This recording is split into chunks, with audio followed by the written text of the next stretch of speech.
Hello, welcome to Story Time with Judy. Our book today is The Perfect Tree by Corinne Damas and illustrated by Penelope Dulligan. Well, Rabbit decides to go out and look for a Christmas tree, but he wants a perfect Christmas tree. He searches all over the woods and he meets other friends and they tell him what he needs in a perfect Christmas tree. So he keeps trying to search for that and he can't find it. So he gives up and he decides to just go home. Well, on his way home, he sees the perfect Christmas tree. And when he goes home to get his saw to go cut it down, he changes his mind. Let's find out what happens. One day before Christmas, Bunny made a string of red berries and cut out a shiny star. Then she put on her muffler and mittens and set out to find the perfect Christmas tree, one that was just her size. Squirrel was collecting pine cones in the woods. "Where are you off to this morning?" he asked. "I'm looking for the perfect Christmas tree," said Bunny. "A perfect tree should be bushy," said Squirrel, "just like my tail. Try looking in the meadow." So Bunny went off to the meadow to look for the perfect tree. She found a tree that was just her size, but it wasn't bushy like Squirrel's tail. Mole heard Bunny passing by and poked her nose out of her hole. "What are you looking for?" asked Mole.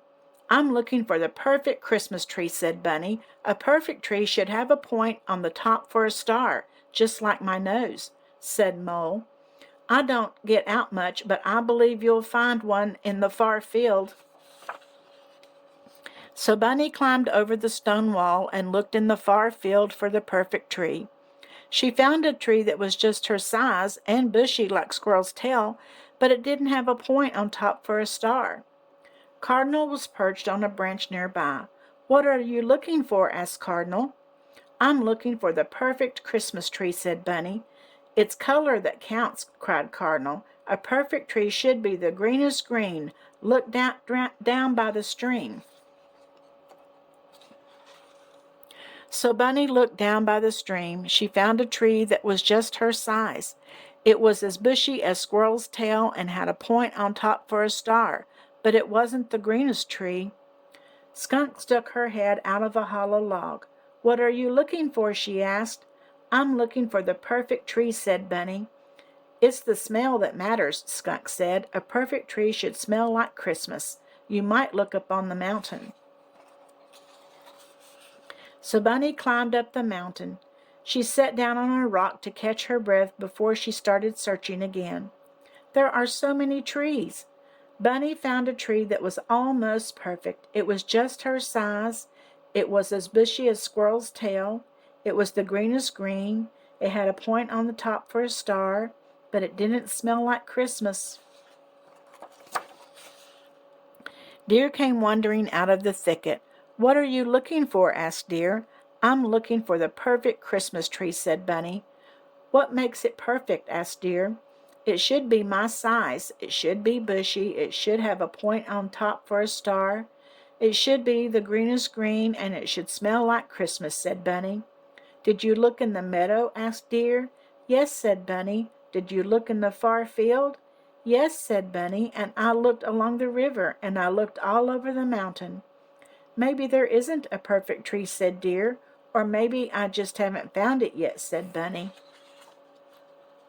But it was getting cold and Bunny couldn't look any longer. It was time to head home. She climbed down the mountain and hiked along the stream, across the far field, over the stone wall, through the meadow, and into the woods. Bunny was close to home when she saw a tree she hadn't noticed before.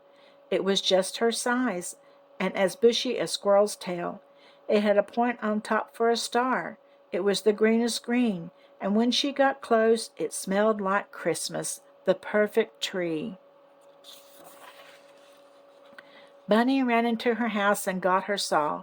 She hurried back to cut her perfect Christmas tree. But the tree looked so perfect right where it was, Bunny couldn't bear to cut it down. Bunny ran back to her house and got the shiny star and the string of red berries. Mole and Deer and Squirrel and Skunk helped Bunny decorate the tree. Cardinal put the star on top. Then Bunny and her friends circled the tree and sang carols together. And now it really was the perfect Christmas tree. And you know what? By leaving the tree there, that way she can decorate that tree every year, can't she? If she'd have cut it down and took it into her house, she would have eventually just had to throw it away because it would have died. But by decorating the tree outside and letting it stay in the ground, it will always be the perfect Christmas tree, won't it? I hope you enjoyed this story, and I'll see you again tomorrow. And don't forget to like and subscribe.